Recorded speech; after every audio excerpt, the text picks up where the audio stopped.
Halo semuanya, saya Profesor Yi Chun Tu dari Departemen Teknik Biomedik, National Cheng Kung University. Video ini membicarakan aplikasi penginderaan pintar yang terintegrasi dengan pengobatan dan kesehatan digital.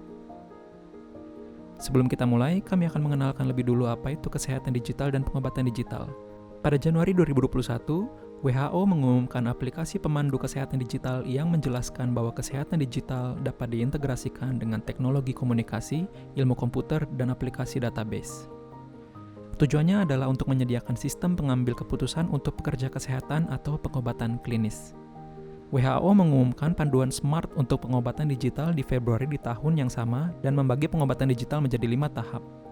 Konten ini jelas menginstruksikan pengertian dari perubahan dari sistem berbasis kertas menjadi digital dan mengharapkan generasi baru pengobatan digital dapat mencapai model kesehatan dinamis yang presisi dan secara otomatis mengatur prioritas keputusan klinis lewat algoritma.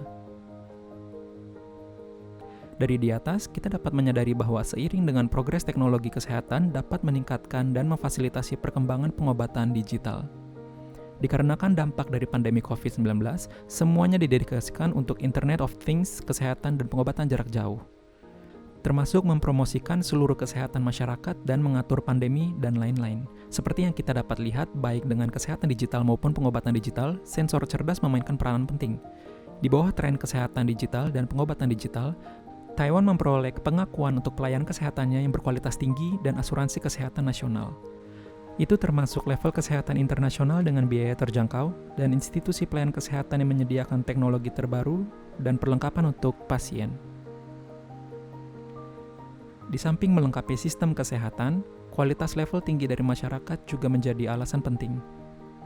Berdasarkan keunggulan kesehatan Taiwan ini, banyak perusahaan mulai menyusun kesehatan dan pengobatan digital, terutama saat penyebaran penyakit berbahaya dan kecenderungan tumbuhnya pengobatan presisi.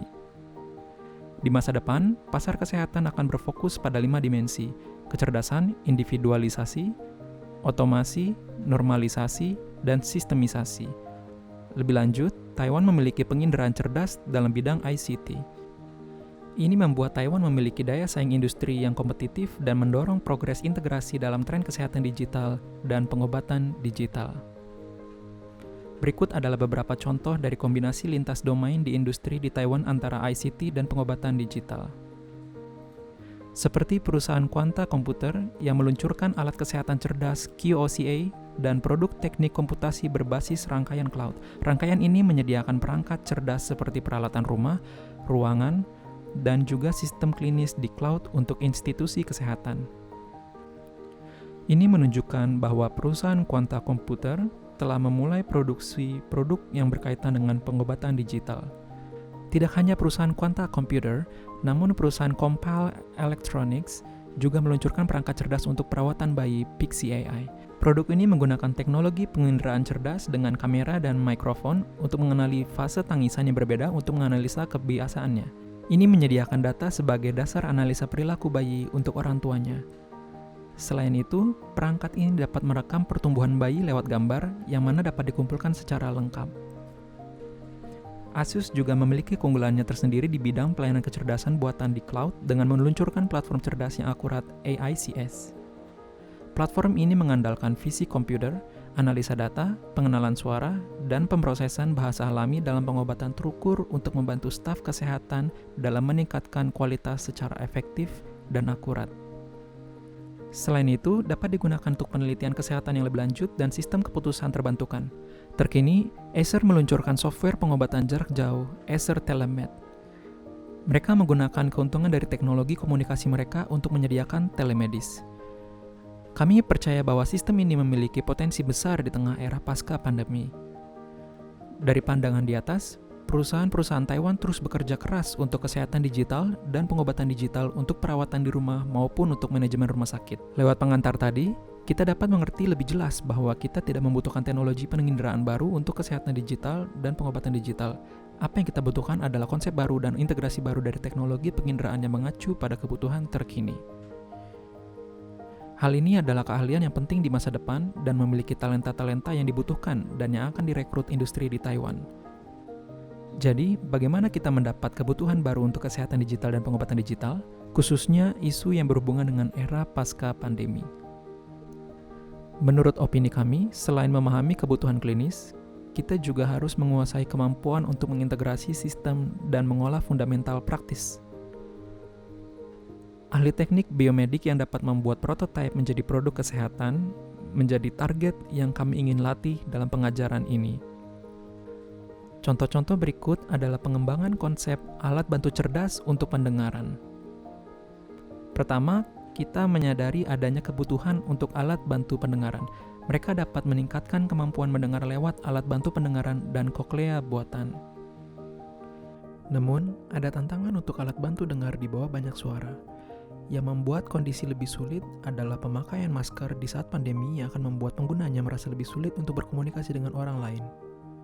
Karena kebutuhan klinis di atas, adalah hal yang perlu untuk mendesain alat bantu dengar cerdas untuk meningkatkan suara sasaran. Dengan mengetahui kebutuhan klinis dan masalahnya, kami akan menyediakan sensor yang berhubungan dengan mahasiswa dan dapat memandu mereka untuk mengembangkan antarmuka software lewat penggambaran sirkuit elektronik dan untuk mendesain penampakan alat. Selain itu, untuk mengelola kemampuan mahasiswa dalam mengerti proses pembuatan desain prototipe dan manajemen alat kesehatan lewat kombinasi ide mahasiswa dan kebutuhan klinis untuk membuat prototipe. Berikutnya, anggota tim kami akan membagikan proses penggambaran sirkuit, pengembangan antarmuka software, dan desain tampak luar. Halo semuanya, nama saya Wei Xiangqiu. Saya akan mengenalkan proses penggambaran rangkaian kesehatan di pelajaran ini. Secara umum, saya akan memilih komponen setelah mengonfirmasi kebutuhan pengembangan dan skenarionya. Lalu menggambar sirkuit lewat komponen yang cocok. Software yang saya gunakan untuk menggambar sirkuitnya disebut Altium Designer. Software ini menyediakan lingkungan SCH dan PCB, sehingga pengguna dapat mendesain fungsi dan sirkuit dalam diagram skema dalam format SCH. Setelahnya, saya mengubah format PCV untuk menaruh komponen 3 dimensi. Karena sistem kesehatan harus mengikuti regulasi, seperti IEC 60601, IEC 6060112, dan seterusnya. Sehingga, mohon diingat untuk memerhatikan detail ketika Anda menggambar sirkuit. Contohnya, layout yang digunakan, lebar garis daya utama, dan posisi komponen pengiriman nirkabel, semua harus mengikuti regulasi. Lalu mengubah file menjadi format Gerber dan dikirim ke vendor PCB. Ketika vendor mengirim balik prototipe, kami akan melakukan tes burn-in untuk penggunaan 24 jam sehari untuk mengecek apakah sirkuitnya telah berfungsi normal. Bila hasilnya normal, maka kita dapat memulai pengembangan antarmuka softwarenya.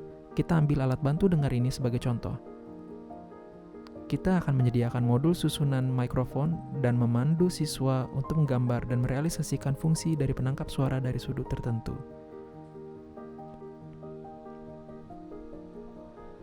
Halo semuanya, nama saya Cheng Bin Xu. Saya akan mengenalkan proses pengembangan antarmuka software di materi kali ini. Pada awal pengembangan antarmuka software, kami akan mendiskusikan kebutuhan dan skenario fungsi, dan menggunakan memilih arsitektur software yang bergantung pada kebutuhan seperti platform sistem dan bahasa untuk pengembangan sistem. Sebelum saya memulai kompilasi softwarenya, saya ingin merancang proses softwarenya dulu untuk memfasilitasi kerja tindak lanjut dan mengomunikasikannya dengan rekan kerja untuk memastikan arsitektur sesuai regulasi ISO 14971 dan konsepnya sesuai dengan rekan kerja. Saat saya menyelesaikan rancangannya, saya akan memulai kompilasi software. Selama proses tersebut, saya memisahkan fungsi yang butuh dikembangkan dan lalu menggabungkannya. Setelah kompilasi softwarenya, saya akan melakukan tes fungsional, termasuk tes pengaruh dalam lingkungan dan suara-suara yang berbeda. Setelah efisiensinya terkonfirmasi, saya akan mengintegrasikannya dengan sirkuit untuk memfasilitasi aplikasi dan pengembangan casing alatnya. Kita ambil contoh dari alat bantu cerdas untuk pendengaran. Kami memandu mahasiswa untuk mengompilasi pengenalan AI dan sistem kontrol dari modul suara untuk mempelajari logika kompilasinya. Halo semuanya, saya Wen Geng Xu. Izinkan saya memperkenalkan proses desain casing alatnya. Secara umum, tes fungsional dan prototipe telah selesai dalam fase ini.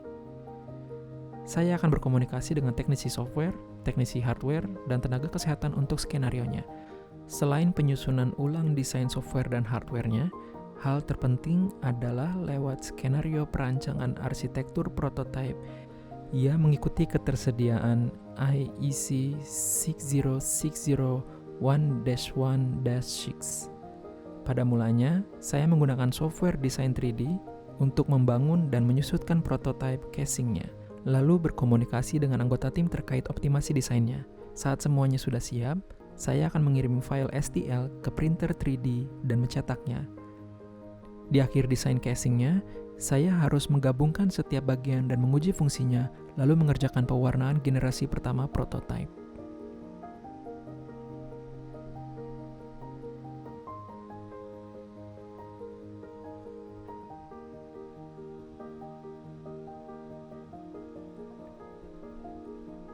Dengan contoh di atas, mahasiswa dapat memahami proses integrasi dan mengembangkan kemampuan lintas bidang. Tentu saja, bila dapat dikomersilkan, prototipe ini dapat diintegrasikan dengan industri ICT di Taiwan. Saya percaya bahwa kita dapat membuat alat bantu pendengaran yang lebih efektif dan lebih kompetitif. Faktanya, masih banyak yang perlu dikerjakan dengan prototipe ini sebelum komersialisasi, namun ini merupakan proses pembelajaran yang baik. Di materi ini, kami juga mengenalkan kebutuhan dari regulasi kesehatan di tiap tahapnya untuk membuat mahasiswa memiliki konsep regulasi kesehatan. Kami berharap hal itu dapat membantu mereka mewujudkan apa yang mereka telah pelajari pada pekerjaan mereka ke depannya.